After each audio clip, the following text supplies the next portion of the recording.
All right. The following podcast may be disturbing to some diehard cryptid hunters. We're all here to have a good time, so sit back, have a drink, and let's learn together about myths, monsters, and legends. Welcome to Cryptid Crunch. I am your host, Willow Schuyler. Thank you very much for joining me tonight. I have some special guests tonight.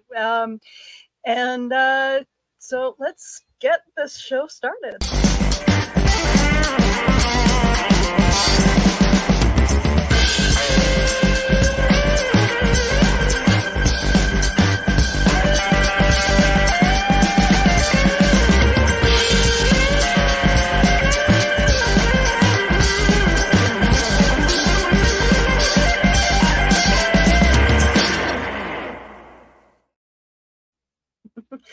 All right, so this is a surprise. Joining me tonight instead of Kale, George Bueller.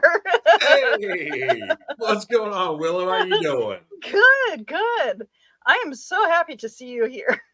Well, thank you very much. Glad to be here. So yeah, this is my first time actually on Cryptid Crunch. It is. Yeah, I hope it's not past your bedtime, though. No. I do have a little bit of some French roast going on here, just to make sure that I'm crispy for you. Because I have been awake since 6 a.m., which I think was 7 a.m. with the whole rollback time. I'm confused the whole time thing. It's a flat circle here. Yeah. I think I got an extra hour of sleep. It feels like it. I feel energetic here, but yeah, I'm good. I'm ready to go. Awesome.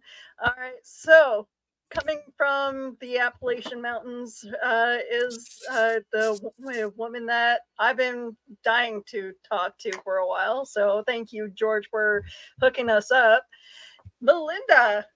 Hey, thanks so much for having me on. No problem. So Melinda has a podcast called Moss Hollow, and it's totally nothing like any podcast that you guys have probably ever heard. This is more of a storytelling podcast. So Melinda, tell us about yourself and how you started up with Moss Hollow. Sure. Yeah. Thanks for giving me the opportunity to talk about it and share a little bit about it. So the podcast is called Moss Hollow, and I'm a voice actor, and this is my first audio drama. So George and I actually know each other because I'm an actor, and he hired me in the past. When he worked for a news station, he hired me as Supergirl. So our love for characters goes way back, and I was Supergirl for a few years, and that was a really fun gig. You're awesome. Thanks. You were awesome to work for. So I guess that just gives a little bit of extra context as to like how George and I know each other. But with that said, I've wanted to tell more stories, and I've wanted to dip my feet into audio drama and flex my writing muscle, because it's really fun getting to watch other people's work or even audition for other people's work and be cast in really creative, interesting projects. But when it comes to podcasting or even just voiceover, I'm often using my voice for things that are sometimes a little more corporate, like for narration projects or e-learning modules or something that's, still engaging and interesting. And I like doing it, but it's not the same as, producing an audio drama or getting cast in an animation or something where you can do some character work or, be creative is what I'm trying to say. So earlier this year, I was feeling a little bit creatively stale, and I really wanted to branch out and try audio dramas. And, you can audition for other people's audio dramas, but now that they've been out for a while, it is pretty competitive. Not to say that I couldn't do it, but I thought, no, I really need to do something that is from my heart and put it out there and see what happens. And so I'm the writer and performer and editor of the show. And it's currently slated for 20 episodes. I'm now at 11. So if you haven't listened and you're interested, you can catch up and binge the first half at least. So the next episode releases next week. And if you're new to the show, Moss Hollow is an Appalachian fiction podcast. It centers around two women who find themselves out in the mountains searching for a girl who went missing from the local summer camp. And they run into some eldritch and supernatural problems that they have to solve. They meet some helpful ghosts along the way, but it is, spooky. So I'm really happy to be on Cryptid Crunch and talk a little bit more about mountain stories. I love this. Is your story? Does your story hold some form of truth, like in your own way? Like, do you have your own experiences tied into the story, or is it just completely made up? Well, honestly, the only real truth to the story is that I'm an educator, and so I've taught lots of summer camps. So it's easy for me to dip into personal experience and really imagine what it's like to actually have a kid go missing, or, I have a lot of crazy summer camp stories, but nothing severe. No children have ever been harmed in my care, so that's good at least. Yeah. You've never thrown a vape pen at a crow and the crow exploded in a mist. It maybe in the future someday, manifesting that. I am trying to befriend the crows in my neighborhood, though. There is, I don't know how it is where you guys live, but in my neighborhood, there is a ton of bird drama.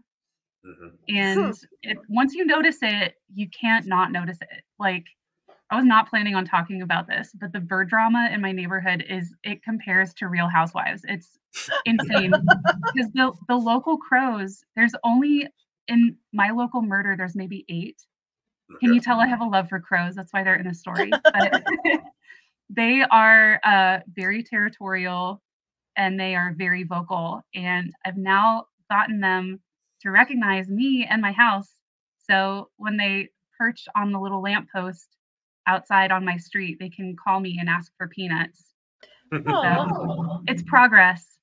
I really want to be friends. You've offered them food. They know where you live and where the food comes from. So yeah, you're cool. That's literally all it takes. Because Michelle's family lives out in West Virginia, and so they have some land out there. And yeah, they put out feed and corn and stuff like that in the mornings, and the crows just swarm in the area. And when it's and they and the deer and stuff like that are all hanging out waiting for feeding time. So yeah, once they know where food comes from and it's regular, then yeah, you're on their cool list. And here, I feel like I haven't done a whole lot to attract crows. They just seem to follow me everywhere I go. And you know what? Okay, so weird thing is, since I got addicted to playing Resident Evil, I hadn't really thought of them much up until playing the first game, and now I see them everywhere. And yeah. Okay. In all fairness, those crows were infected by the T virus. Those were bad crows. But it's crazy. Crows are normally very nice as long as you feed them. It is creepy when you turn around the corner to go to work and you see all of them just lined up on the power lines. And it's just okay, do not make any sudden moves. Let me tell you about creepy. So I never really saw this type of bird until I moved to Elizabethtown, and Hardin County must love turkey vultures, because turkey vultures are very thick in this area. And last year, around I think it was late spring going into the summer, there was one day I was going to work and I saw this shadow. Because basically, the way the sun hits, it hits my roof. And so I'm walking out to my car, my parking lot, I can see the shadow of the roof. And I saw something on top of the roof that moved. I'm like, oh, what's that? And I look up, and it's like a scene from from The Birds, except it's turkey vultures, which means these are 3 times the size. So these things are large, ugly birds. And they are all over my roof, the roof of the building next door, the roof of the bank across the street, and the church also across the street. It was like, oh my God. So Yeah. car quickly and left the scene. And then, interesting postscript, those same turkey vultures in a nearby radio station, they have a tower that goes way up, and they made a nest up in that tower. So we had to get raptor experts to make sure the babies got out of that nest safely, and those were rehomed and not in the radio tower. Yeah, we were infested with turkey vultures last year in E-Town. So it was. Are you allowed to hunt them, or is that something that? I don't know, but also because they were like downtown and there was a lot of them, I didn't want to start anything. And I don't think anyone else wanted to either. Because some of those guys you thought they were ugly, George. That's why they came after you. They were like, we're not ugly, we're unique. It's not that I think they're ugly. It's that basically they're the size of a vulture. Those like solid black, but that that weird naked thing on there. But it also looks like turkey vultures have a strange appearance to them because it almost looks like they're like zombie birds. Because like they're like the redness looks a little redder, and the loose skin looks a little looser. It's like they just don't look attractive. I'm sorry, but there's regular vultures with like the nice white collar neck, that you'd only see in the deserts. Those are kind of nice, but like turkey vultures are just, I'm sorry. They're ugly and scary, and they're as big as I am, and I'm a large person, so it's kind of a little intimidating. Well, it's funny because last year my city seemed to be like infested with wild turkeys, and I'm just like, nobody would know if I were to, drive by one, pick it up, and take it home and cook it. True. Have you ever had wild turkey before? Free food. Have you ever had like wild, like, just like free roaming turkey, not like, in a range, like real wild turkey before? It's it's an interesting texture than standard turkey like you'd buy in the grocery store. It's a lot denser, almost like pork. It's like it's still white meat, it's still turkey, but it's like real thick. Like you're eating a meat. But yeah, like my city for some reason can't say for some reason. Our city is expanding in different directions, and nature makes itself known.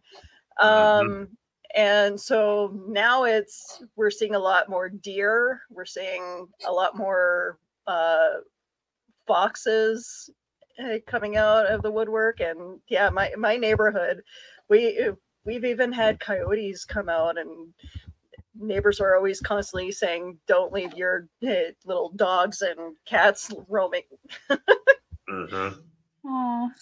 Yeah.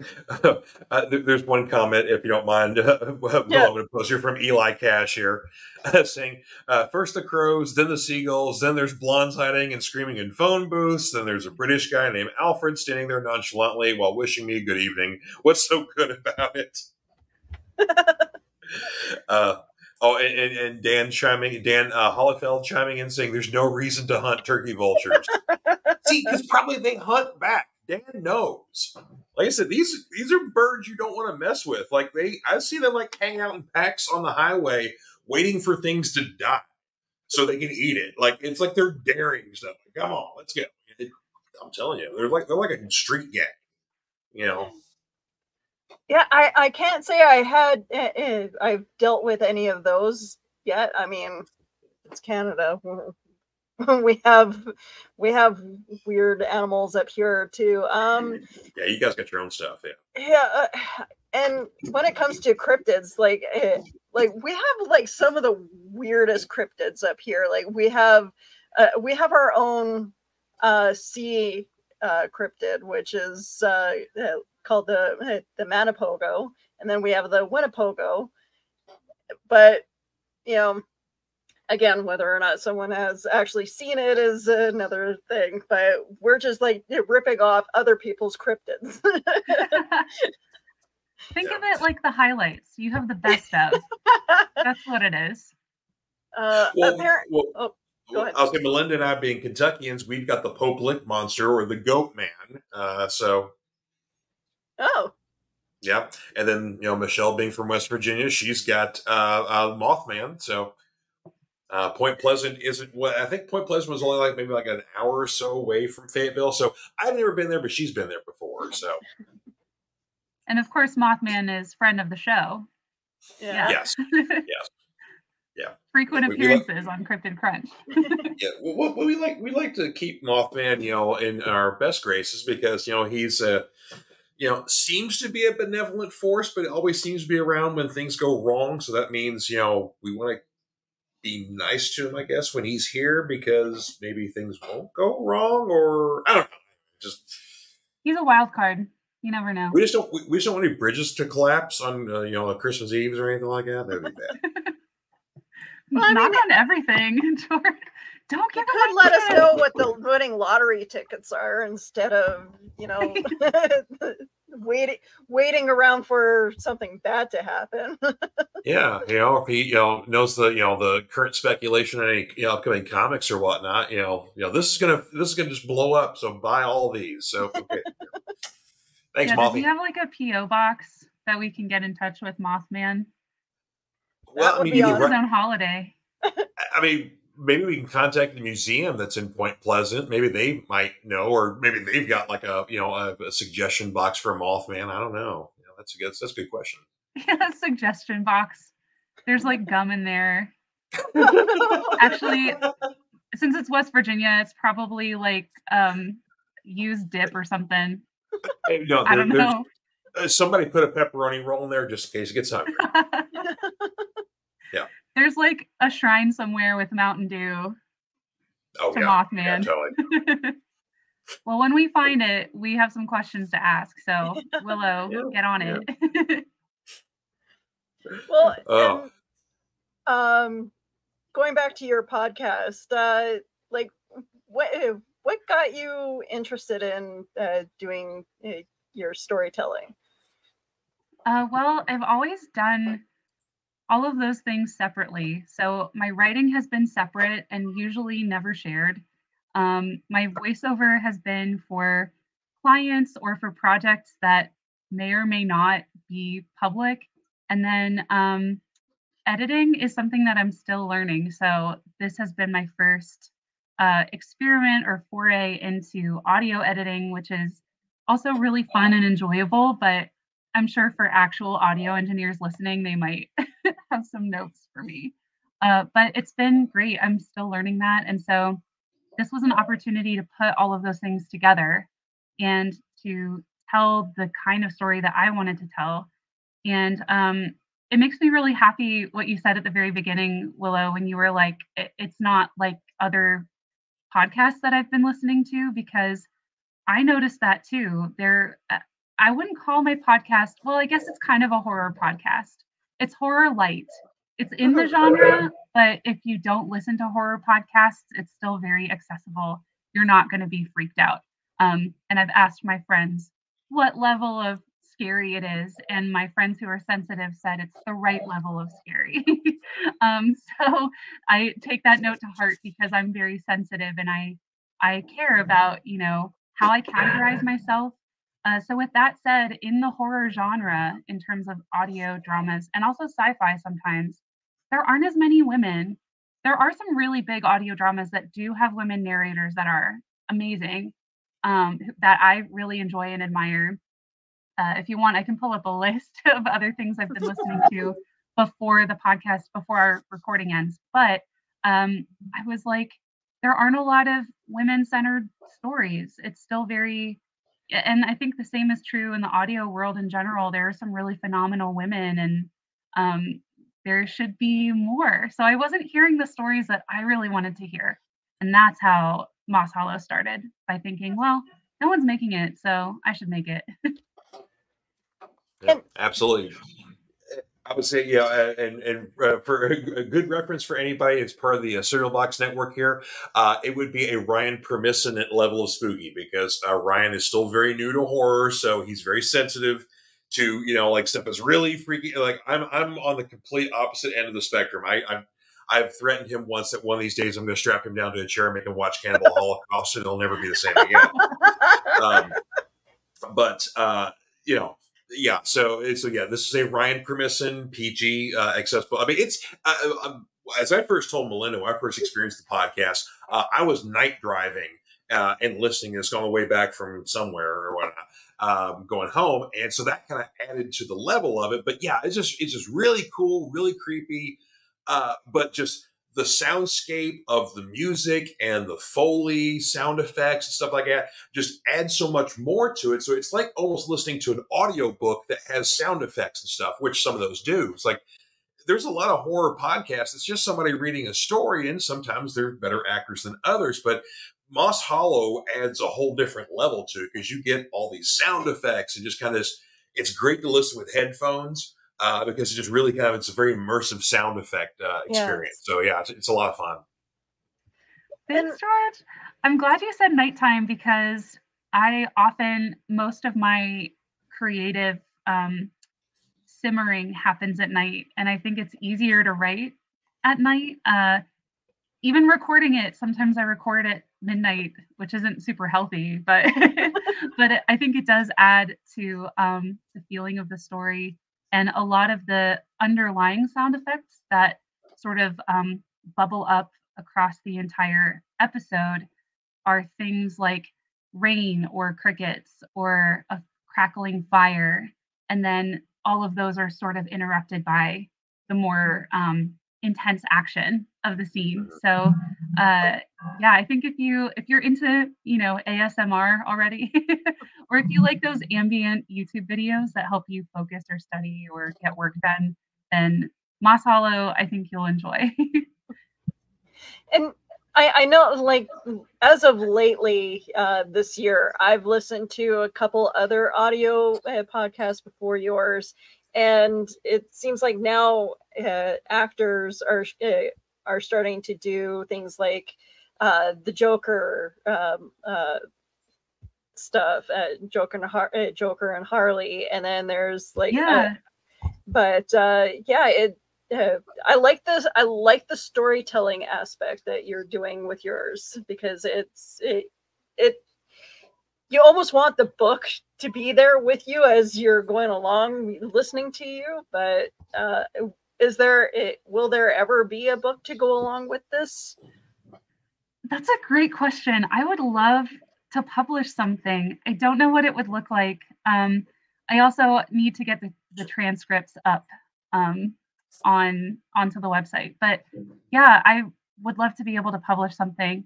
I think if there's a growing audience and it comes up as a suggestion, then absolutely. I'd love to make something if people are interested. Mm-hmm. Well, you got 2 right here, so there you go. So that's a start. So. And thank you, Dan, for your comment too about having an audience of writers, because honestly, writers are the best audience to have because we are sort of our own circle and we get it. And yeah, there's nothing like being wrapped up in a really just juicy, detailed, wonderful, engaging story written by a friend or someone who's new to you. I love getting roped into something where I'm like, oh my God, I had no idea this person was so good at this. Or, oh my God, I've never heard of this author. How did I not know about this person? Their writing changed me. So I appreciate that. It's good to bounce ideas off of other authors as well, and just to see what may not work for them could work for you, or what may not work for you can work for them. And it's funny. Like a lot of times, it seems like my show inspires the writers to write more. So, which is perfect because it's November, and I'm sure a lot of you guys are busy writing your own stuff now. So. Yeah, and there's something about. I mean, I know that cryptids span the globe, but there's something that I think about the Appalachian Mountains that really just draws people's attention and curiosity. And there's something so satisfying about going there, and I can't explain what it is. It's one of those places that just captures my heart, and I think about it all the time. I have friends who live in North Carolina, and I visit them a lot, and I think about those visits even when I'm not there, especially in terms of this writing. So I should also clarify, I'm not Appalachian myself. I am Kentuckian, but I go to Appalachia whenever I have the excuse. And it's just a place that I absolutely love. And so it's no secret that being there inspires stories and things that bubble up. And I know that's true for other people too, because it just is a place that brings out the coolest, most interesting stories. So, of course, Appalachian cryptids, 2 plus 2. I mean, yeah, it's the best recipe for something good. And I love how you kind of touch on a little bit of the supernatural. Well, yeah, but some of the rules of the Appalachian Mountains, what you can and can't do. Yeah. So, go ahead, George.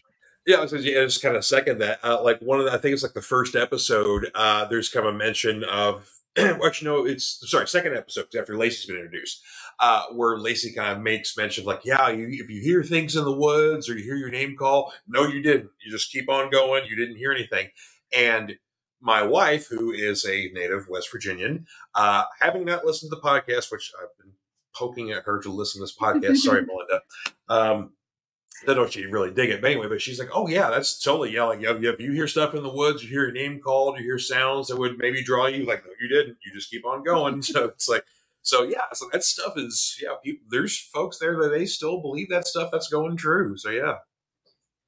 Yeah, I've loved getting to dig into old folklore, because, the superstitions and the supernatural and folklore and a lot of stuff that came out of the Foxfire books, those are so classic, and there's so much to know and learn because it almost varies per person, depending on who you're talking to. And it's just incredible how much knowledge is held by people in the mountains, and the story is sort of inspired by what knowledge is kept in the mountains themselves. Where's that line between human knowledge and the knowledge that's held in the plants and the roots of a place? And that's something that both women have to reckon with. And so one of the devices that's written into the story is that one woman is from Moss Hollow, and the other is not. And so all of those concepts are introduced through the woman who's local. And of course, I personally don't believe in it, but because it's such a good, it's so spooky, it just spikes your curiosity. You have to learn more. I don't know. Yeah. There's just something about it where you sit there alone at night writing and you think, what if? And that's where episode 2 came from. And George, by the way, is like, your memory is insane to me. Like, I can't imagine. How do you keep track of episodes? I can't keep track of my own episodes. What are you doing? I'm just kind of memory for stupid stuff like that. I mean, back in the days, like we would watch something on DVD and we'd have to like only watch part of the movie. I would remember the time code of where we were in the movie. And sometimes we wouldn't come back to it for a couple of days. So That's nuts. It's nothing useful. Trust me. I've tried, but it works great for fun stuff. So I don't know, but yeah. So if I'm into it, man, I'm you know me, I'm into it. So. Well, and for your show, the fun stuff is the important stuff. So yeah, it works out great for my brand. Yeah. But kind of going into the show again. One thing I love too, because I talked to Willow about this. The voice acting on your part is great because the characters are very distinct. Because you introduce Anna first, and so Anna sounds similar to you, and so like, okay, yeah, this is a good performance. And then when we get to Lacey in episode 2, I'm sitting there listening like, did she hire somebody else for this? I thought she was doing this by herself. And then I'm just kind of listening. I'm like, well, that kind of sounds like that. So finally, I had to listen to the episode twice because I was so distracted with listening to Lacey. And then when we talked, I'm like, I couldn't believe that was you. And then finally, so yeah, it's credit to you and your performance on that, because I know you and I didn't recognize your voice when you did Lacey. So yeah, well done. Well, thank you. Yeah, so if you haven't listened to the show, each episode bounces between perspectives. So the first episode is from Anna's perspective through her voice, and then the next flips to Lacey's perspective. And so that's been really fun to write too. I know that's like a trend in current publishing where you head hop, but for voice acting and performing it, it's a lot of fun. And that's why I wanted to write it that way, because you get a lot more detail and a lot more nuance to the story. It's not just from one perspective. Yeah. And I love how you're not dumbing it down for the listener either, and it's just like you're throwing us right into the action, and you're not explaining who the monster is right at the it's you're letting our imagination run with this, and I love it. Yay, that's really good to hear. And there's fun bits of folklore in there too, because of course there's a lot of like, Wiccan, usage of herbs and natural things as defense against the darkness. Like I had no idea that onions were a defense against dark things and demons and whatnot. No, I mean, there's a lot of things. Like I know salt is great against witches. Iron is good against ghosts and stuff like that. It's just certain things but I had no idea about the power of onions. So I have a whole new respect for onions now. Thanks. Yeah, there are points in the story where they need to work with different plants in order to move forward with the story and achieve what they need to be able to do in order to rescue this girl. And I was really excited to write in more humble plants, things that you would find in your kitchen. And a lot of the witchy sort of spiritual stuff actually overlaps with old, what's the word? Like stuff that your grandma would know how to do. Not old wives stuff. Yeah, it's just like stuff, old-fashioned kitchen recipes from like the Depression. So there's a part in the story where the onions are. Yeah, George, you know what I'm talking about. It'll come to me in a second. Maybe the comments will tell us. But the onion can actually be used as a poultice to help with breathing or lung infections. It also really helps. You can take the peels off and put it on a first-degree burn, and it will take the sting out of a burn. And so there were things that I was learning about the onion that I didn't even know. And then looking up the sort of more pagan aspects of onion meanings. Onions can ward off evil spirits. It can offer you protection. I do have to be careful though in my writing, because at a certain point you could sort of say anything about any plant, like all the plants offer protection or whatever. So digging into sources and getting really interesting sort of witchcraft perspectives on things, or historical pagan opinions on certain plants, those have been really helpful to infuse into that writing. So every plant has a meaning, but it also has a physical healing purpose. And of course it should be said, I'm going to sound so dumb saying this, but nothing in the podcast is medical advice. Nothing here is real. You should go to the doctor. Don't use onions to cure your pneumonia, please. But I love Dan's comment here. Oh, great. My chili is a defense against all supernatural threats. It's true. Yeah, magical chili. Yeah, and Dave Mattingly earlier comments also onions are also a great defense against the social life. They repel. They repel people you don't want to, right? It works either way. Or if you ever work at a Subway restaurant, you will smell like bread and onions every time you get off a shift. I know this because I did one in high school. So there you go. I think it's a European thing where, like all of Europe, where we just love our garlic and onions and potatoes. So it's the better we are, the better looking we are, I guess. Yeah, we don't have to worry about vampires. Yeah, no vampires, no hauntings, and the worse you smell, the better you look. It's a win-win-win all around. See, perfect. Dave Mattingly, follow back in the cereal box for more recipes. Yes, delicious. We don't talk about just cereal around here, folks. Oh, hang on, sorry. Sorry. Oh gosh. Dave, I love you guys. A potato offers protection if you throw it hard enough. That's why you don't piss off your grandma when she's cooking. Yes, so that's why grandmas are no nonsense. Like, it's my dream to someday become like the most badass grandma and just have all of the kitchen stuff is on lock. I'm an expert quilter by that point, and I will have like maybe like a side exorcist business. I don't know yet. I'm thinking about it. I mean, you know, when I first met you and I got a resume and you had fencing experience on your resume, I'm like, okay, this is the first resume I've got with fencing experience, so I'm hiring her. So I told Joe, who was my boss, like, so I don't care what her skill is. I said, she knows how to fence. I said, that's it. She's hired. You know, so I was like, so I was like, yeah, just you know, you have fencing experience, so there you are.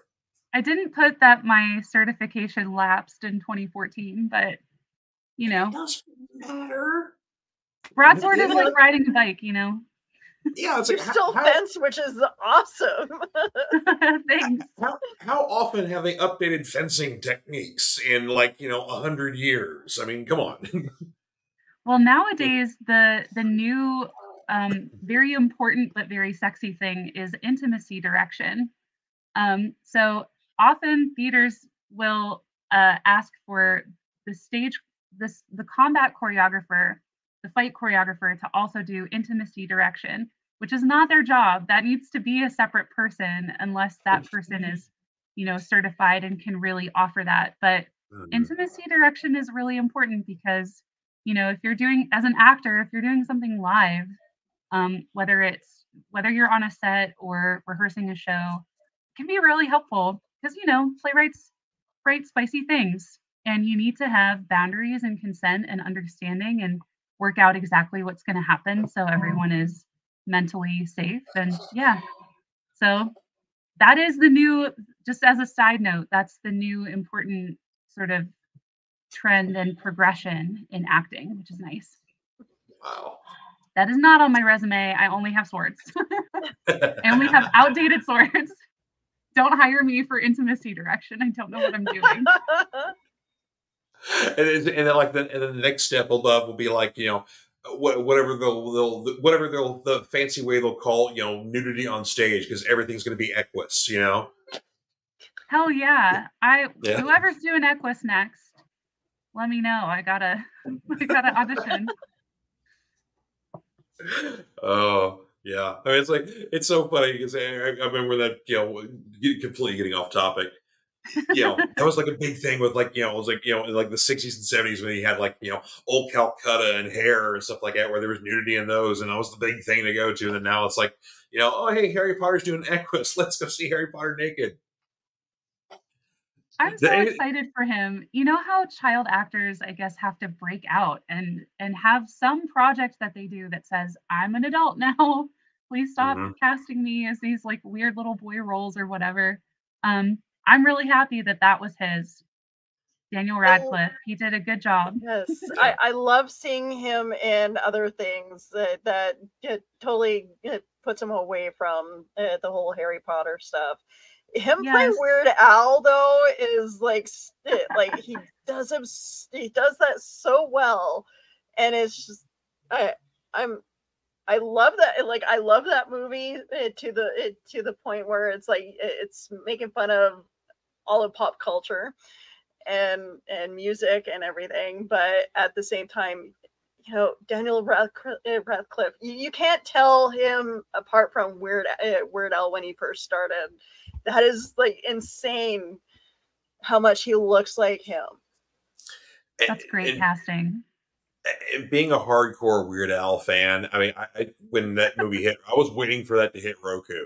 Because when the first teaser trailer came out, I was like, okay, this is going to be magnificent for Weird Al fans and wildly misunderstood for the general public. And then I saw it, I'm like, oh, this is even better. It's like, it's a biopic, but everything is false. Mhm. The only thing accurate in this movie is the fact that his name is Weird Al Yankovic, that he knew Dr. Demento on a personal level, and that he wrote those songs. That's about it. Yeah. Don't you think it's weird? Like, he's still alive. Weird Al is like watching a movie about himself, right? Yeah. Yeah, he's watching Daniel Radcliffe be him. I don't know. Shouldn't there be like a thing where you need to die first before they make a movie about you? Maybe not. It doesn't matter. I mean, considering Weird Al did the UHF, this isn't a stretch for him at all. And it's funnier for him to do a biopic where he dies and he's still alive. So there you go. Okay, I haven't seen it yet, so it's on my list now. Oh, it's it's great. Yeah, it's on the Roku channel for free. So if you got like a Roku device or whatnot for your streaming purposes, then it's right on there and you watch it for free. But yeah, it's loved it. Yeah, and actually, I got to had the opportunity to get to meet Al at a show one time because it was the first time I ever got to see him live. I was over at the Iroquois Amphitheater. He's played there a few times when he comes to Louisville, and that's a great place to see a show. Free plug there for you, Iroquois. But after the show, the first time, I don't know if he did the second time we just saw him, but the first time, he was like hanging outside his tour bus and had a line of people, and so got to chat with him for just a couple of minutes and tell him how much I appreciated his music and have since I was a kid and all that stuff. But he was just very warm and lovely guy. But it was just, I mean, the guy did like a 2-hour plus show where he had more costume changes than a Broadway production. And he still sat on his bus for probably like another hour and change meeting fans. So, oh wow, yeah, he seems like a really awesome guy. See, I love Dave's thing. I'm still blown away by the pool party scene, and I love that scene. But I'm also kind of like there's a woman portraying Elvira in that scene. Mm-hmm. And they could have gone a little bit further with the costume and looked on Amazon for a better one with the dagger. Well, that was thinking. Everybody in that scene is kind of like literally like the Wish version impersonating whatever celebrity of that time. It's fun too because, like, if you're my age, it's like, oh yeah, you could kind of pretty much pick out everybody who's everybody. But if you're like 20 years younger than me, if you're in your 20s or even early 30s, you're going like, who's that? Who's that? Who's that? Who's that? Because like Jack Black's even playing like Wolfman Jack, and I mean, it's like no one. He did a good job. Like of anybody else doing like the knockoff version, Jack Black did the Wolfman like dead on. It's like unless you were like grew up in the 80s or even like the early 90s, like no one knows who Wolfman Jack is nowadays. Like that's hilarious. I love it. I love Wolfman Jack's legacy though. Yeah, exactly. Yep. Showing up randomly, making cameos in movies. Sorry, Willow, what were you gonna say? No, pretty much what you just said. Like the fact that I don't even have to ask you what makes you a nerd because I love this. Just being able to geek out.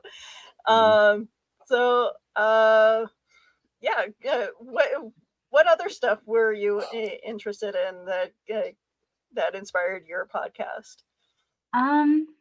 Well, in addition to going to the mountains, I do love witchy stuff. and I love ghost stories. And so it all kind of came together. And, we were talking earlier about where in the horror genre this really lives.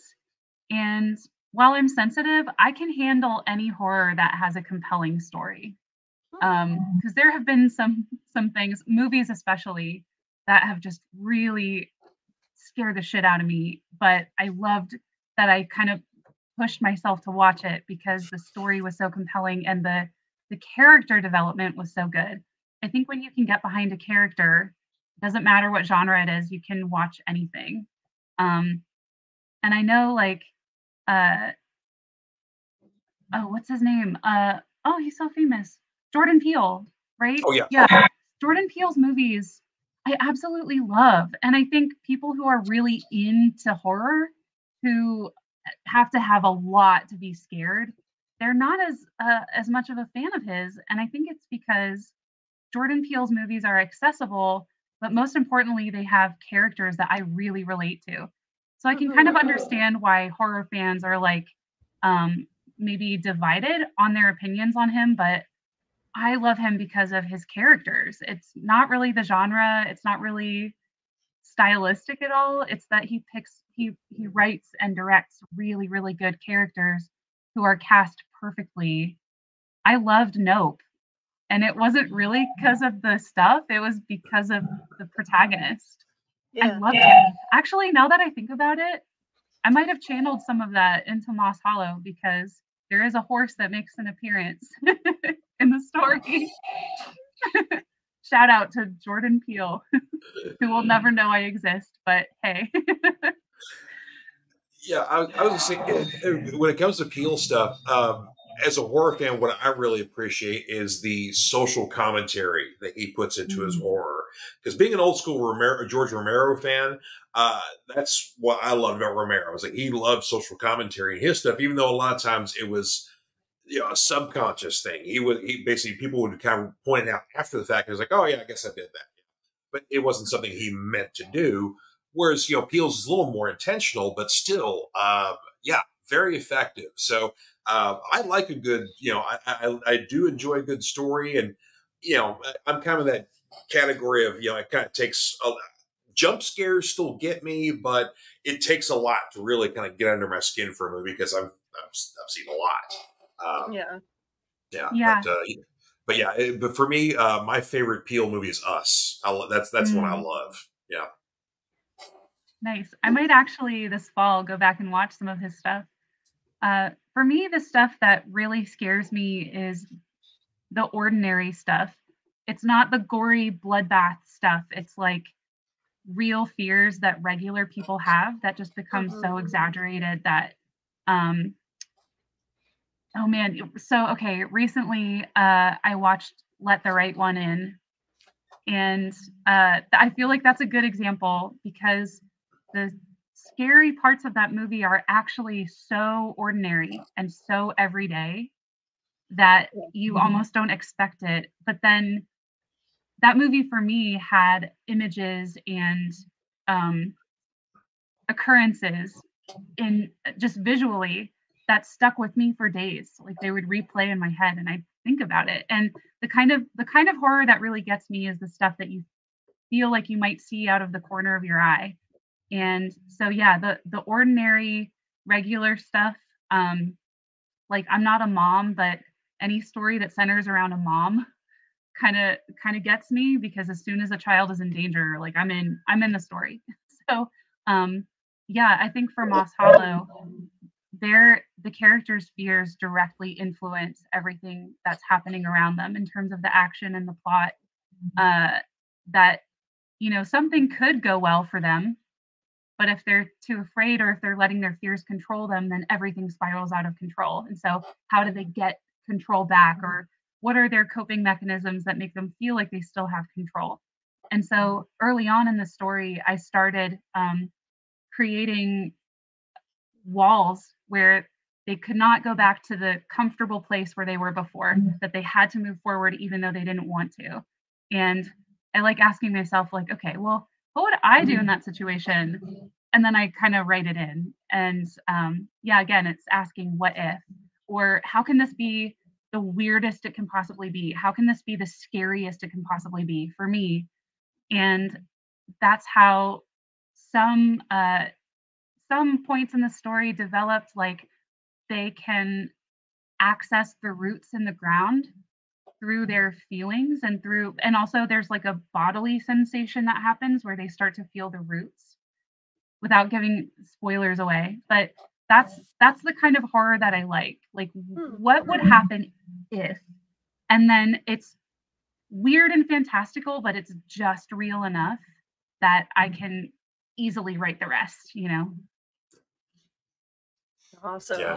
And another conflict I like with the characters too is that they're basically two different, two sides of the same coin almost, and to the point, and they, as the listener, that for them to be successful, what they got to do, they have to learn to work together, and there's still that conflict. Even I guess kind of we're almost the midway point for the show. They're still learning to try to work together and learning that fact that we probably already know that, if you guys just stop fighting with each other. So, yeah. And for anybody who hasn't caught up yet or not, we have like Melinda said at the top of the show, we've got a break. So you're taking a week off, which, okay, I guess you can take a week off, but we're not. But I love how you also invite the audience in to participate with creating this whole thing, because you ask them, you're getting into the Halloween spirit, the Halloween thing, and you want to know what monsters they like, and what you think you should add to the story to make it flow better. And I love that idea of making your audience feel important to the show. Yeah, I have some, like as George said earlier, there are some trusted people that I really lean on to give me good feedback, even when it's stuff that doesn't directly influence the story, but I know that I'm on the right track because of what it inspires them to say to me. So, for example, I have a friend who is really into Eastern Kentucky history, and he's super smart. By his desk at work, he has a picture. It's actually like a woodcut print of a woman named Aunt Molly Jackson. And Aunt Molly Jackson, if you know anything about labor history, you've come across her name. So she was an Eastern Kentucky woman she was also a folk singer, but she also helped organize coal mining unions out there. And she's just like this super fiery, incredible historical figure that's sort of been, dismissed. So not very many people know about her. But if you Google Aunt Molly Jackson, you'll come across some really cool stuff. And her sister rather, was also a singer.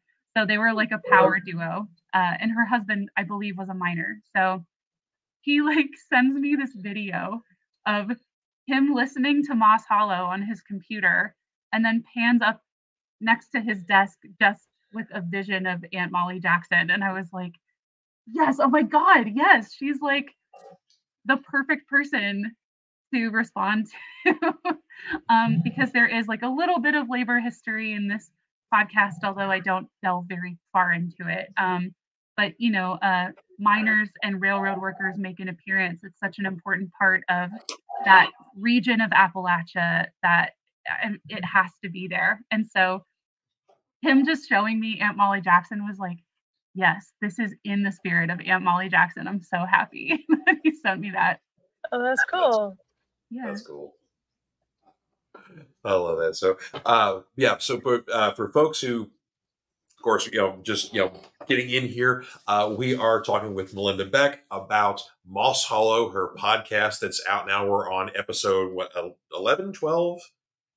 Yeah, I'm on 11, Yeah, but 11, I guess 10 if you don't count the ghost story episode, which was sort of its own intermission. Yeah, that was fun. I like the ghost story. But yeah, you're right. Yeah, so but yeah, it's basically an Appalachian-based, spooky spooky story. Yeah, it's not. I mean, it's not for like this is this is more for the lighter fare. So if you're not deep into horror stuff, but you like a good spooky tale, this is also some great character development and performances. And then also you get like a whole kind of like soundscape of great music and sound effects and Foley kind of background noise and stuff like that. So tell us about who produces the music and the sound effects for this.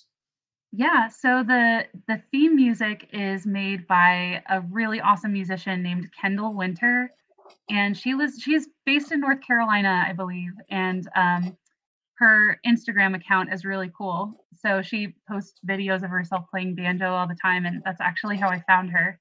So if you're interested in banjo music, she's really cool. Her handle is at Winter Kendall, Kendl, if you'd like to give her a follow. And I just reached out to her and said, hey, I'm producing this podcast, and would you be interested in doing the intro and outro for it? I really love your music. And she was like, yeah.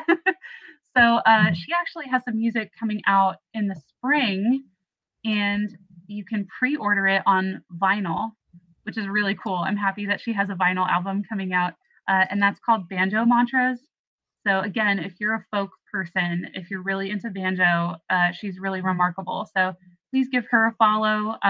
You can visit her website. I can't remember off the top of my head. I think it's just kendallwinter.net, or maybe it's Winter Kendall. Just Google it. You'll find it because she's great. Yeah, so you can pre-order there, find out more about her stuff.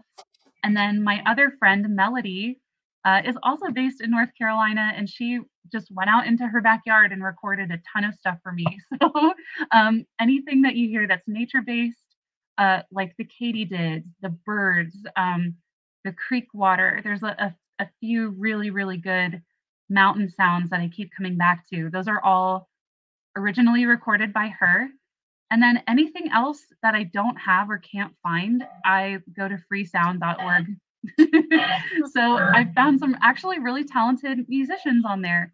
And often it's people that are like producers or just sound hobbyists, and they'll play around, they'll noodle with their guitar and, record some weird, like reverby, cool shit, and then I use it.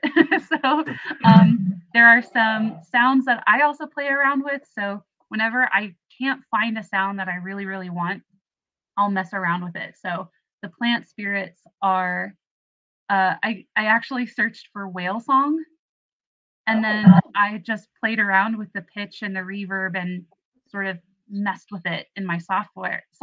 And so that's what the plant spirits are. Nothing weird or original. It's just whale song. That's cool. Well, without spoiling anything for a future listener or for anybody who's still currently listening, when eventually the reveal for whatever spirit, whatever thing we're dealing with here, would this be familiar? Basically, a familiar entity to somebody who's big into like Appalachian folklore, or are you still kind of like?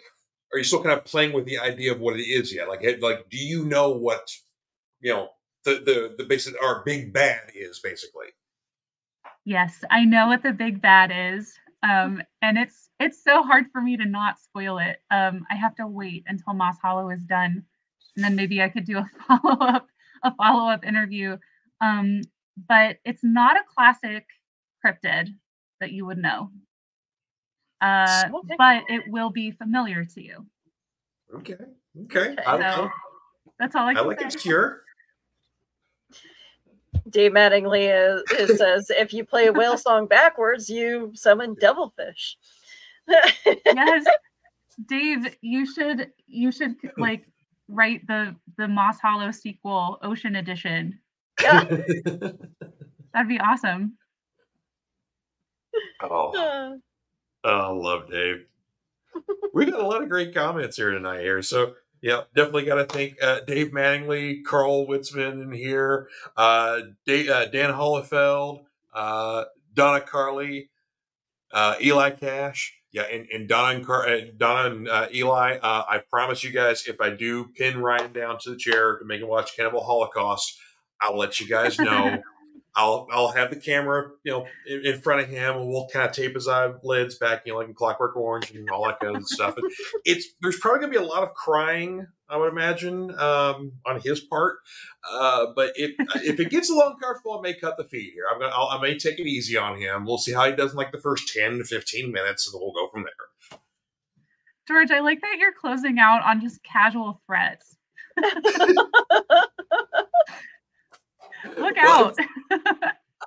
Well, I mean, anybody. I mean, my own wife kind of, I didn't make her go through a cannibal movie, but it's like I helped kind of break spooky stuff down for her. So basically now she's a trained professional when it comes to watching horror movies and stuff like that. But it's like when we first got together, Walking Dead freaked her out and gave her bad dreams. So like we had to kind of pump the brakes a little bit and, work her into it. So I'm working Ryan into it a little bit, but sooner or later, we're going to have to get to advanced class. Michelle's so lucky because my boyfriend once said, "Have you watched The Descent?" And I was like, "No, what's that?" And he said, "It's not that scary." And then I stayed awake for like a month. I can't watch horror movies with my husband. It was after The Grudge that he swore off watching horror movies with me. I don't blame him. It's scary. Yeah, George's threats Dave Mattingly said George's threats are normally formal except for casual threat Fridays. Well, that's why I wear Hawaiian shirts and threaten people. So there you go. Yeah, that's for next episode. Exactly. Well, I just, I'm at least sensitive to the fact of, because I myself, used to be, scared of stuff because my sister's a couple years younger than I am. And so like when Poltergeist was huge, she would watch that over and over and over again because like Carol Ann was like her age in the original movie. Whereas me, I'm freaked out by like the fact the pork chop's moving on its own. And so I couldn't watch that movie for a while. And so, but like, somewhere around 11 or 12, like, the fear factor went away, and then it was just full tilt boogie from there. So I'd go to the video store all the time and rent I think it really rented like 4 movies. You get them for like $5 or something. And so I grabbed the craziest horror stuff I could find and made me the well-adjusted person I am today. You had to cultivate it. Yes, very much. It worked out.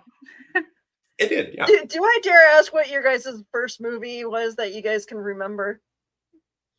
Like first horror movie or first movie period? Well, first movie period, but horror movie works too. For me, yes. My very first movie period was Star Wars. I was just barely 2 years old. It was during the 1978 re-release, and we were watching at the drive-in. It's literally my earliest memory. Wow, that's so cool. Yeah. I don't remember my first movie. I do remember the first scary movie that really affected me, and that was Sixth Sense. Oh. I'm kind of giving away my age, but I was, I think, in elementary school when that movie came out, and no, was I? I was in middle school. No, I'm more of a baby than I'm admitting. So I was in middle school, and a friend of mine was like, "I rented this movie, and my parents don't know about it, and you're gonna come over, and we're gonna watch it." And we were so nervous. Do you guys remember bubble tape in like those circles? I wonder if they still sell it, but we were so nervous that we just like went through all the tape, and we both had like 2 giant wads of bubble tape. And by the time Haley Joel Osment goes, "I see that people," we were like, so that's etched in my head. What about you, Willow? Thinking of how many kids probably have had better childhoods than me, but no, it was Fatal Attraction. My mom took me to see Fatal Attraction, and a lot of people are like, why did your mom take you to see that? It's like, if you guys knew the situation with me and my mom, you'd understand. and how old were you? I was 5 or 6. Oh, wow. Yeah, I was pretty young, and I remember basically the whole film. And like I've only seen it like a handful of times since. And wow. yeah, I'm a huge fan of Glenn Close. I love her movies. But yeah, I'm just like I'm trying to figure out, why did my mom take me to see such a horrible movie? Oh, Moms back then were a different breed. Well, my first R-rated film, again, going to the drive-in, because when I was a kid, that was our easiest way to venue for movies was we had a drive-in that was like less than 10 minutes away, so that's what we did most of the time. I was a huge Conan the Barbarian fan as for like the comics and growing up on the Robert E. Howard stuff, and so when the Schwarzenegger movie came out, I'm like, take me to that now. And so we went, and so the double feature was Conan the Barbarian in 48 hours. Two movies that are chock full of violence, gore, and nudity. And so, but that was my first R-rated double feature when I was a mere 8 years old, and my parents thought that was okay. They thought it was cool. I mean, I'm sitting in the back of the car like, this is great. But I still find it funny because like I remember watching that movie, and then I remember my mom and my aunt introducing us to the classic monster movies, and for some reason I got really creeped out by The Mummy, and just the way Boris Karloff walks in that. Just I don't know what it was that just like every time I'd see that movie I would scream. Man, Egyptian horror is scary because it's like 5,000-year-old horror, which is worse. Yeah, Boris is the master. We got some good comments here for Dave Mangley. Remembers his first scary movie was Them. Yeah, giant ants. Yeah, that'd be weird. Let's see. Don Hollifeld says The Day the Earth Stood Still was his first non-Disney movie he can remember back. Yeah. And wow. I've always...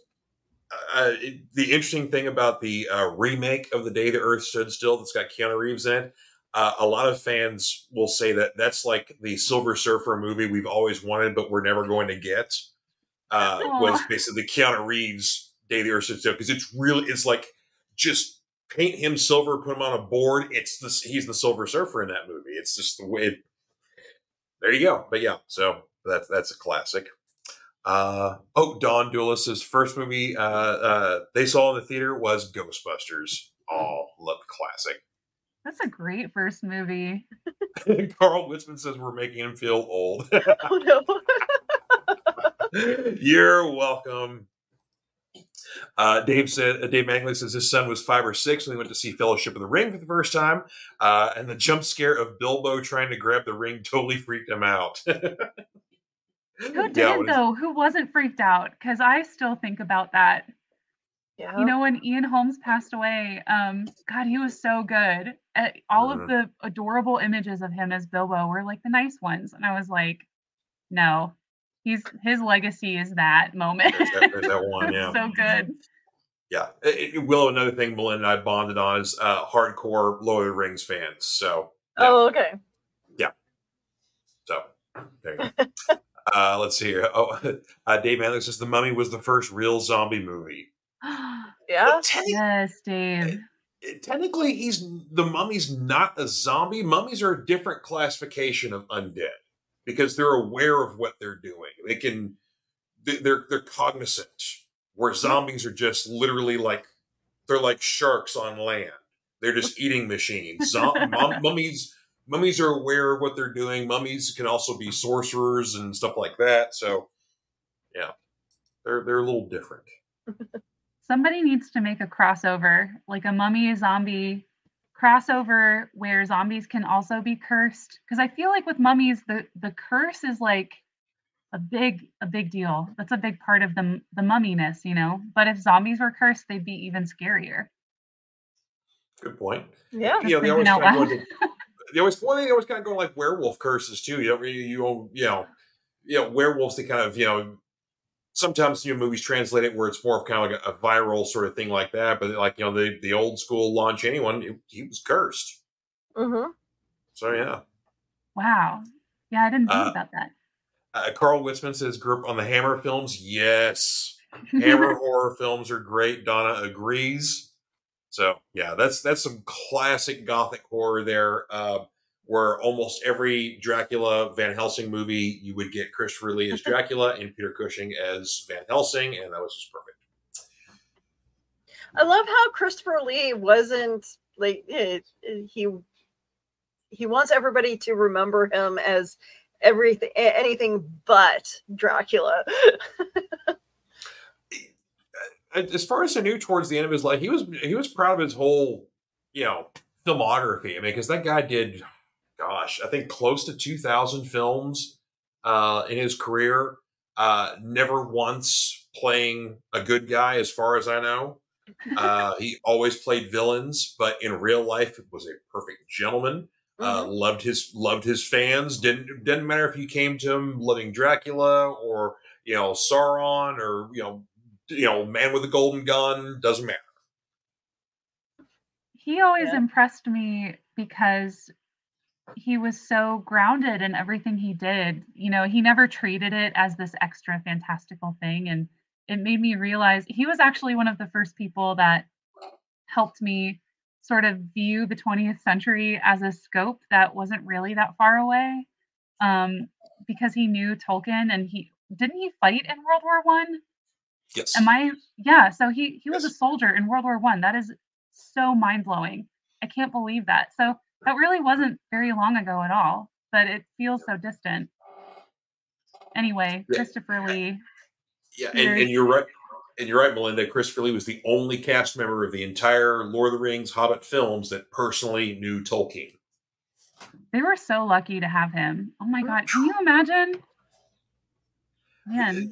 Every now and then you'll see, like, in whatever geek group you belong to on social media, every now and then you'll see somebody post like Christopher Lee meme of like his like factoids of like the roles, like all the other stuff he did in his life, and it's like staggering. Yeah, I love this. I need to find Christopher Lee's heavy metal records. Yes. that fact still boggles my mind. Like the fact that he released that when he was like in his 80s or 90s, right? And 80s, yes. And it's not just heavy metal records. It's a trilogy of heavy metal records about Charlemagne. So it's a trilogy about, he's not really like singing. He's kind of more like talk singing and whatever else. But the band behind him is definitely a metal band. It's like it's got Judas Priest backing him up or, something like that. But yeah, they're pretty cool. I have to listen to that. Oh my God. They're great for playing D&D. Let's put it that way. You put those on in the background when you got a campaign going. Yeah, it's better than a Man of War playlist. As long as you roll well, right? Because I think that would be heartbreaking to be, killed off or something to Christopher Lee. We're just being extra bad. I mean, I think we're giving Miranda more ideas for her next show. Oh, and let's see here. We're getting props here. So I dropped a Scaramanga list here. So yeah, on this, you're welcome, Dave. And Carl says that Christopher Lee was also a spy in World War I or World War II? But yeah, he was a spy as well for Great Britain. Wow. So yeah, actors are good spies. Hey, if anybody has spy work that they need to hire me for, let me know. Yeah, I'm trying to up my spy resume. Yeah, that's also like dangerous, and you might get killed over that. So I don't know if It's fine. I'll be in a wig. They won't know it's me. I'll be okay. Fair enough. It's funny that you say that. My husband has been rewatching Alias, and I've watched so many shows similar to that that for some reason I had to ask him the other day. I'm just like, was it Alias that was doing this, or was that Nikita? You're right. Nikita was, Le Femme Nikita definitely was the groundwork. I mean, of course, you had the French film, then you had a couple of different American remakes, and you had the USA Network series. So, yeah, Alias kind of brought back the femme fatale, super spy kind of stuff like that. And of course, it put J.J. Abrams and Jennifer Garner on the map. So Yeah. Man, I it was a need to fun rewatch show. that. That was a fun show. Yeah. Dave Manley says he rewatched Alias last year, still loves it. So I haven't watched that show since it was on. I mean, I was there. I think I got on like after like the second season or something. I didn't get on from the beginning, but I was definitely there till the end. But yeah, it was a cool show. We somehow blanked out that Bradley Cooper was an awesome actor way before he did the Guardians of the Galaxy. Yeah, there are a lot of folks on that show, but yeah, of course. What's his face from Victor Garber. Victor Garber was on that show too. Yeah, he was. I mean, yeah, he's awesome because he was kind of a fun villainous kind of character at times. And then you also kind of liked him, so yeah. Man, I really like watching him. Yeah, I'm sorry. Yeah, thank you, Dave. Yes, his Alias was imagined after J.J. Abrams saw Run Lola Run with Frankie Potenka. Interesting. I did not know that. So, yeah, wow. Run Lola Run's are a great neo-noir kind of movie there. So, that's a movie that will wear you out when it's done because it's like, how did she, like, the cardio that Franca had in that movie is just, I mean, I know there was editing and stopping involved, but like, it looks like she's running literally through the whole movie. We have gotten way off track too. Whatever. That's what I like about doing my shows is I don't mind where Johnny keeps wanting me to stay on topic, but I'm just like I just want to geek out. That's the great thing about the whole back of the Cereal Box Network here is that for us to stay focused on one topic ain't gonna happen. You're getting a bunch of people with ADD and the neurodivergent people together and over the internet. It'll be like this. There's a commonality I see in social circles. Like when you get teachers together, very quickly they all start talking. It doesn't matter if they don't teach the same school. Teachers, they start talking education and kids and stories and whatnot. You get nurses together. Suddenly we're telling medical horror stories and, whatever else. Or, I had this guy with this weird lump on his neck sort of thing. You get geeks together and suddenly if you're not a geek, if you're not on the same level as the rest of the geeks, you can't hang on to this ride. With us, it becomes show and tell, talking about what favorite cereals, what movies, and whatnot. Yeah, but also good news because everybody's watch lists just pile high, just pile it onto the mountain, I just from doing this episode, my watch list is full again. So thanks. No problem. I know I've been rewatching Ghost Whisperer with Jeff Hewitt. Yeah. And it's funny how it falls along the same lines of other shows that came out around the same time. And I'm like, this show could totally be in the same world as the Gilmore Girls. It basically, for me, Ghost Whisperer felt like Touched by an Angel with like a lower neckline. Yeah. Yeah. Yeah, because they're very similar shows. With basically kind of their approach to things and the formula. Basically, someone's approach to the problem, you deal with it in a spiritual way, and blah, blah, blah. So, yes, there was some mythology in there, but for the most part, they kind of dealt with things in very similar ways. Yep. Wow. That's a great analogy. For a hot minute, you know how people get rickrolled? My rickroll with a couple of my friends is the Touched by an Angel theme song. So I'll link to something, but it's actually the Touched by an Angel theme song. I got to bring that back. Thanks for reminding me. You're welcome. It's funny you should say that. I forget what it was. Michelle ordered something, and we got like a magnet, like a little fridge magnet. It's a QR code, right? If you scan the QR code, you get rickrolled. But I will hand it to him. It is the crispest, most high definition version of "Never Gonna Give You Up" video I've ever seen in my life. It looks gorgeous. It looks like Rick Astley did that yesterday. Wow. But yeah, it's like, so that's on our fridge. You can our fridge rickrolls you. So Oh, that's funny. Yeah, we didn't know That's a that great happened. prank. Yeah, we didn't know that was until she scanned it. It's like, oh my god, look at this. So Yeah. Does anybody know like how Rick Astley feels about all this? Like, is he loves it. excited or does he hate it? He loves it because Yay. his song is always on people's mind. You know who he is. Also, he hasn't aged in like 30 years either, so he still looks the same.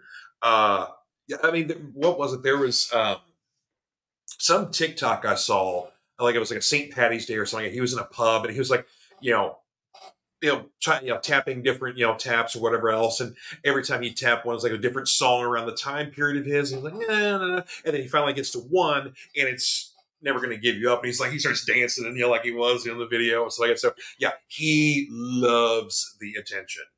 That makes me so happy.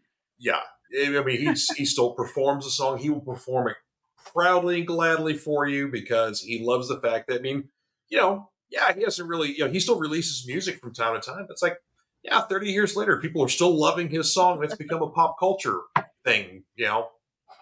It's a fun prank to put on people that you don't get too terribly mad over. So there you go. I think as time goes on, Rickrolling people has to become more and more elaborate for anyone to fall for it. I don't know. I think it would be great to do it like a conference, somewhere that's very official and formal, where that no one will ever expect it. And yeah, you get fired click here to register. Yeah. Dave Mattingly says Rickrolling has done more to raise awareness for online caution than all the corporate cybersecurity education in history. and seeing as Dave works in cybersecurity and programming and stuff like that, he would know. Yes. Yeah, I believe it. Oh, hey, one thing I wanted to show you, Melinda, that you would appreciate that I showed Willow earlier, but I did have a bit of show and tell that is appropriate for our show here. But since Michelle is a native West Virginian, this is her great-grandmother's wand. No way! Yes. Yeah. Basically, it's just a single piece of, tree branch, very solid, very sturdy. You have to think positive or good thoughts when you hold it and pick it up, sort of thing like that. But yeah, this was in her mother's possession for a long period of time, and then she gave it to Michelle several years ago, and we've had it in our house ever since. But yeah, this is her, and basically Michelle's a native West Virginian, and her whole family's from there. So yeah, this is her great grandmother's wand. Wow! Thank you so much for sharing that. That is so cool. And all we need now is Keisha to show up to show us her haunted stick. Yes. That's so cool. They're like the yin and the yang of sticks. Carl's asking, does it have the spirit of a dead boy like Keisha's stick? No, like I said, it's that's why it's her grandmother, her mom, and everybody always says like you have to think nice thoughts and have happy things on your mind when you pick it up, because if you don't, I don't know what happens. But I haven't figured that part out yet. But I'm a good trial and error sort of person, except when it comes to magic, because I've learned from reading many Doctor Strange books, you just don't mess around with magic. So there you go. Yeah, one of the themes of Moss Hollow. I can't say I have any haunted objects, but no, I'm the problem is like I know I have a couple spirits following me around with I think one of them is definitely my grandfather, who likes to play tricks on me and let me know. He'll let me know when he's around, and I smell his cologne. Oh, that's cool though. Wow. Yeah, and then like weird shit will move off my desk or something, or if I'm drawing or writing or something, and I'll leave my pen and paper somewhere, the pen will just appear out of it like nowhere, like a couple days later. That's funny. That's awesome. Say hi to your grandpa for us. Oh, Aubrey's joining us here. One of our other fellow serial boxers is. Hello, alls. It's so cool about the wand. Good to see Hello, you, Aubrey. Aubrey. She felt this. She felt the spirit around the wand, so she had to come in and say hi. Exactly. Yeah, and Dave Madison is finally a wand can be used effectively as a club. Yeah, I don't know how long of a life it would have as a club, but it's definitely a good braining stick. So there you go. A good cleric or druid needs a good braining stick. So smack them on the head with it. So. Oh man, Yeah. I'm behind on my stick game. I need to find a good stick, y'all. I don't know what to do. I got plenty out back here. I've got old trees that I love shedding stuff all the time. So yeah, so I've got. What are they special? Oh, I mean, that's up to the tree. I don't know. That's true. We'll have to ask the plant spirits to offer us a special stick. Yeah, that's I can't decide those sort of things like that. It just one will just be randomly placed on your porch. All right, I'll report back. They better follow through because I'll be really sad if I don't get a stick like you guys. Well, I mean, I've had random leaves as payment for leaving food out for outdoor cats and whatnot. Because we've got our indoor babies and they don't go outside at all. But then I know I've got neighborhood cats around the area, so I was like, well, I'll leave some food and water out for them as well. And that also attracts raccoons and possums and birds and garden slugs. And various other things. So there are times in the morning, I'll get the mail or whatnot, and there were leaves on the porch that weren't there the previous night. So I assume that's just random payment for the food they ate. Perfect. I'm not I don't really feed the birds here. I did at one point try to leave stuff. But every so often, I'm guessing the squirrels get peanuts from down the street, and I'll have the odd peanut show up in my backyard. I'm just like, where the heck did this come from? Yeah, that's the sign that you're next. Yeah. Bring me food. Fill up your birdhouses. Oh no. We're all at various stages on our Disney princess journey. We'll get there someday. I'll just say, there's sometimes our front yard looks like friggin' Snow White out here. So it's we just you just lay some food out and suddenly you're everybody's friend. So, but yeah, I had no idea that the garden slugs loved cat food. But so if you want to attract garden slugs, say away from plants or wherever else, lay cat food. And, they don't eat much. It takes them a long time to eat one piece, but they love that stuff. Well, I know that we have rabbits living underneath our porch, so every so often I'll be greeted by a little gray thing. A squirrel, red squirrel, almost joined us on our back porch yesterday coming home. just ran right in front of us, and then all of a sudden he's like, "What am I doing?" And then ran back. I'm just like, "You're not joining us." That's so sweet, though. Dave Manning, are we suggesting that peanuts migrate? Well, maybe you didn't know. Maybe from the squirrels or any of the birds that I have in my area. So look, if coconuts can be migratory, so can peanuts. Okay. Yeah, they're all going south right now. Well, if a bird can grip it, it's migratory. So there you go. Man, you guys have magical experiences. I have no idea how or why. Dan Hollyfield said the best cleric's wand ought to be a ball peen hammer. Nice. Yes, only if it's made all entirely of iron or silver. It can't be a mixed metal or synthetic metal. It's got to be a pure metal for a cleric to wield. Them's the rules. Yeah, I was just thinking that you guys have magical experiences, but my experiences recently have just been really just kind of, I don't know. I would not know how to categorize this, but shortly before Halloween, I was in a Kroger parking lot and I got into my car and my car was sort of away from everyone else.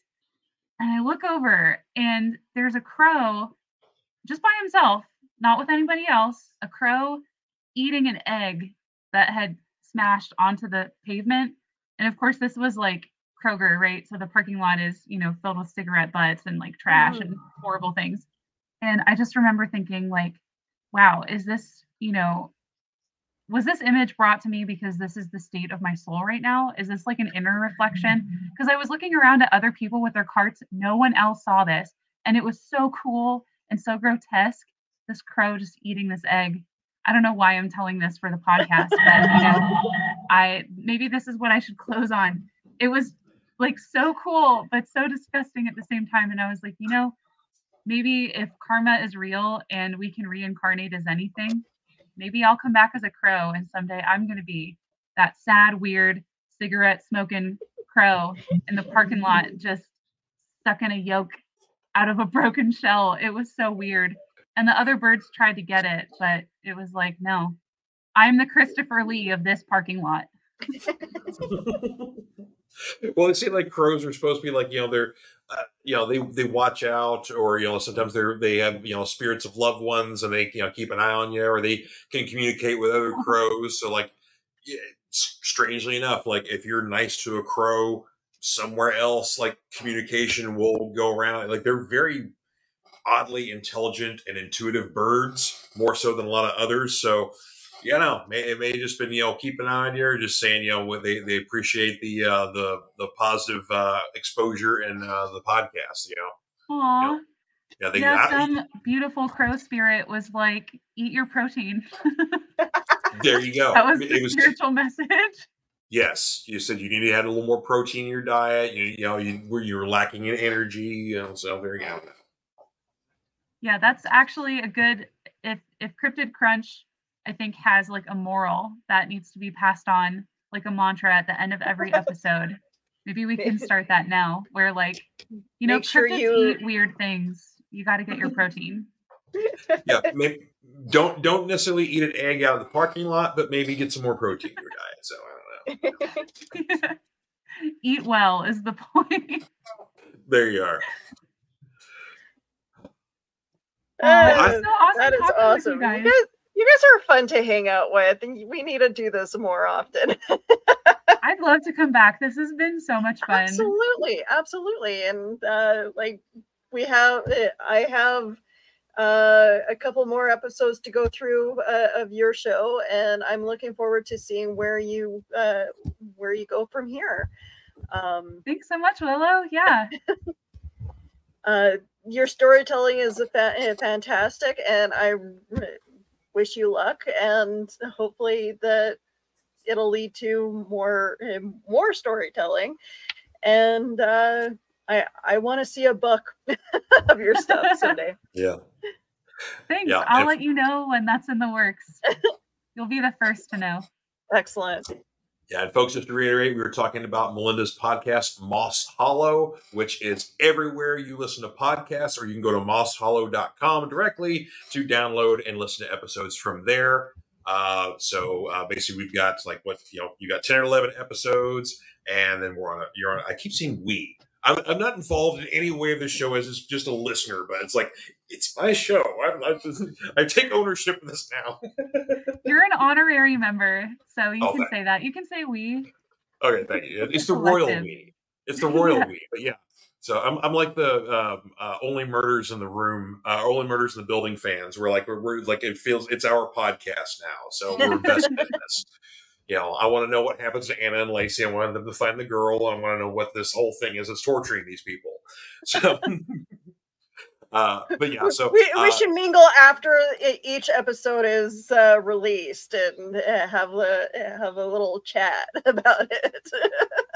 But new episodes are posted on Tuesdays, except for this week because you're taking a vacation, which fine. Just leave us hanging for a week. But that means all the episodes coming up will be tighter, energized. Yeah. Not that they aren't already, but I want this show to end really well. So the break helps. Yeah. Of course, well, you did give us the extra ghost story episode, which is unrelated, but we got an extra bonus spooky ghost story episode. So I was like, okay, I guess since we got a bonus one, we'll let you take a week off. So thanks. Yeah, this is slated to end by the end of the year or early January. So if you're new to the show and you're catching up, just know that this is scheduled to end. But there's a podcast newsletter called The End. And if you're looking for other audio dramas that have already been completed, you can search that database too and follow that newsletter. And that way, if you're someone who wants to wait until something is finished to start, now you know when. But until then, please subscribe and leave a rating or a review or tell a friend about it. That's how other people find the show. So thank you so much, and I appreciate that if you choose to listen. Well, thank you, George, for hooking me up with Melinda, and tell our viewers where we can find you. You're very welcome. If you guys haven't checked out Fanatic Forum, that's my podcast. I am the Prime Fanatic. I go live Fridays at 7 p.m. Eastern on Facebook and YouTube. We talk all things geek. I do comic book reviews, new book reviews every week. And then my subject changes from week to week, or I'll have guests on. We'll showcase, something geeky fun that they do, like podcasts or books or, whatever or they did a movie or whatever the case may be. So, yeah, I just love showcasing my passions, sharing other people's passions with you guys, the listeners, the viewers. So yeah, the Fanatic Forum is a welcome place for all things geek, and welcome to all people. And it's really fun. I try. I'm a listener too, so it's a great time. I gotta catch up on the show.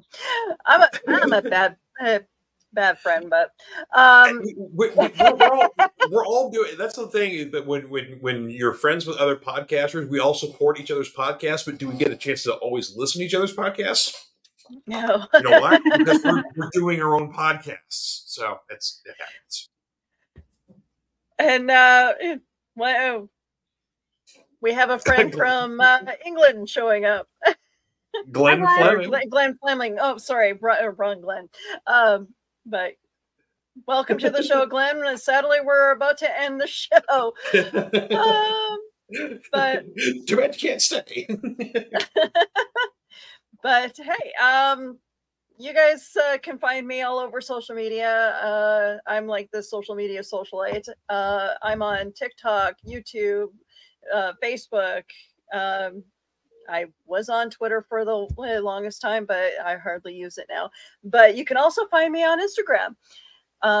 So yeah, you guys have a great night. Thank you very much for joining us here. And we'll see you in a couple weeks. Thank you. Take care, guys. Thanks, Willow. Bye, everyone. No problem. Bye, George. Bye.